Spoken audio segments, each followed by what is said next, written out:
नमस्कार, आप देख रहे हैं क्राइम 24 आवर्स और मैं हूं आपके साथ ज्योतिका।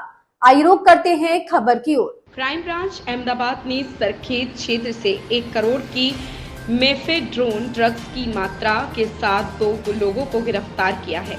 शहर में नशीले पदार्थों की बिक्री बढ़ गई और ऐसे तत्वों के खिलाफ कानूनी कार्रवाई करने के लिए ड्रग्स के काले कारोबार पर रोक लगाने की कोशिश हो रही है। अहमदाबाद क्राइम ब्रांच के एसीपी भरत पटेल ने कहा था कि शहर के सरखेज क्षेत्र से पुराने शहर के सोने के सिनेमा के पास विशेष जानकारी के आधार पर असीम हुसैन उर्फ गोटू अफजल हुसैन सैयद जो 35 साल का है, फतेहबाड़ी नहर के पास रहता है, उनकी कार से 984 ग्राम मेफेड्रोन ड्रग्स पाए गए। मादक पदार्थों की तस्करी के तौर तरीकों की बात करें तो उन्होंने ड्रग्स को स्पेयर व्हील के टायरों में छिपा दिया था। यह मात्रा राजस्थान के उदयपुर से एक कार के स्पेयर व्हील में छिपाई गई थी। इसके साथ ही सुदर्शन नगर सोसाइटी एडर में रहने वाले कार के चालक विष्णु बिरादरी को सानंद सर्किल से गिरफ्तार किया।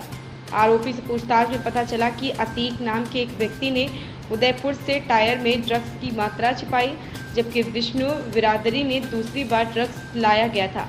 पुलिस ने दोनों आरोपियों को गिरफ्तार कर लिया और 984 ग्राम नशीली ड्रग्स जब्त की, जबकि एक कार और 2 आरोपी पाए गए। कुल 1,02,67,420 का माल पर कब्जा कर पुलिस ने आगे की जांच शुरू कर दी है कि ड्रग्स की मात्रा अहमदाबाद में कहां तस्करी की गई और किस लोगों को कितनी मात्रा में नशीली ड्रग्स पहुंचाई गई। આરોપી કાર તથા એમડી ડ્રગ્સના જથ્થા સાથે પકડી પાડવામાં આવેલો છે।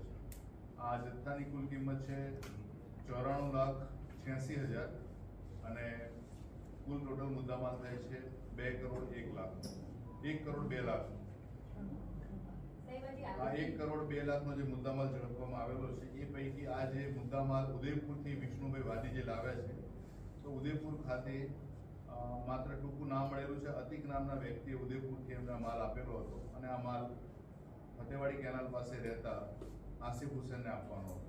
સર, મોડસ ઓપરેન્ડી શું હતી ને કેટલા સમયથી આ લોકો આવતા હતા? પ્રાથમિક પૂછપરછની મળેલી માહિતી મુજબ વિષ્ણુવાદી દ્વારા આ બીજી વખત ડ્રગ્સ લાવવામાં આવેલો છે અને આસિફ હુસેન પણ આ એમડી ડ્રગ્સના ગેરકાયદેસરના કારોબારમાં સંકળાયેલો છે। આ જથ્થો એમણે ઉદયપુરથી જ્યારે લઈને આવવાનો હતો ત્યારે એમણે એ કારમાં બીજો સામાન્ય પ્રકારનો સામાન રાખેલો હતો અને સાથે સ્પેર વ્હીલમાં આ 984 ગ્રામ એમડીનો જથ્થો અંદર છુપાવેલો હતો। બંને આરોપીની હાલ પૂછપરછ ચાલુ છે। આ મુદ્દામાલ જે છે એમડી ડ્રગ્સ અમદાવાદમાં કઈ કઈ જગ્યાએ આપવાનું હતું એ વિશે પણ તપાસ હાથ ધરવામાં આવનાર છે અને અમદાવાદ શહેર ક્રાઇમ બ્રાન્ચ દ્વારા ડ્રગ વિરોધી ઝુંબેશ વધુ અસરકારક બને તે માટેના તમામ પ્રયત્નો હાલ ચાલી રહેલા છે।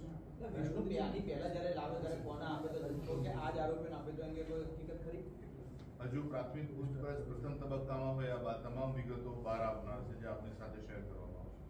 એ જથ્થો સર કેટલો હતો એ ના એ જથ્થાની ડિટેલ્સમાં મેળવવા। આસિમ હુસેનનો બેકગ્રાઉન્ડ શું છે, કેટલા સમયથી જથ્થા સાથે? આસિફ હુસેન 35 વર્ષની ઉંમરનો છે અને એ છૂટક કામ કરે છે અને આ પ્રકાર જે એમડી ડ્રગ્સના જે કારોબારમાં છે છેલ્લા થોડા સમયથી અંદર એક્ટિવ થયેલો છે। બેકગ્રાઉન્ડ એનું કોઈ નહીં, એ 1.5 વર્ષથી આ પ્રવૃત્તિમાં સંડોવાયેલો હોવાનું જણાય છે। વિષ્ણુ સામે સર અગાઉ જે 2 ગુના છે એ કેવા પ્રકારના? વિષ્ણુવાદી વિરુદ્ધ મોટર વ્હીકલ એક્ટના અને બોમ્બે પોલીસ એક્ટ હેઠળના ગુના છે। એમાં એક ગુનો એની જે મોડસ ઓપરેન્ડી છે, જે પ્રકારે આ વાહન લઈને એ ડ્રગ્સનો જથ્થો અમદાવાદ પહોંચાડેલો હતો, ઈડર પોલીસ સ્ટેશન ખાતે નોંધાયેલો અગાઉ નોંધાયેલો છે, જેમાં પૂર ઝડપે અને બેદરકારી રીતે વાહન હંકારી અને પોલીસ રોકે તે વખતે વાહન છોડીને ભાગી ગયેલો છે। એટલે એની હાલની એમો જોતા એ જે તે વખતે નોંધાયેલો ગુનો પણ સજાની દ્રષ્ટિએ એટલો ગંભીર નથી, પરંતુ મોડસ ઓપરેન્ડીની રીતે બહુ અગત્યનો છે। ગાડી કોની?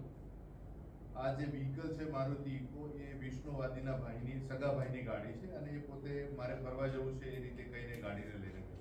વિષ્ણુએ ગાડી છોડી જવાનો હતો અથવા તો મૂકીને જવાનો હતો, સામાનમાં શું ઉતારવાનું હતું, શું એમો અહીંયા આવે?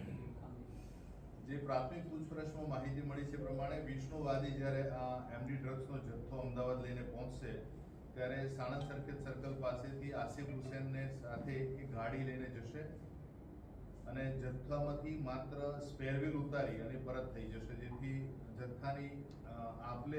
इस खबर में बस इतना ही। बने रहिए क्राइम 24 आवर्स के साथ।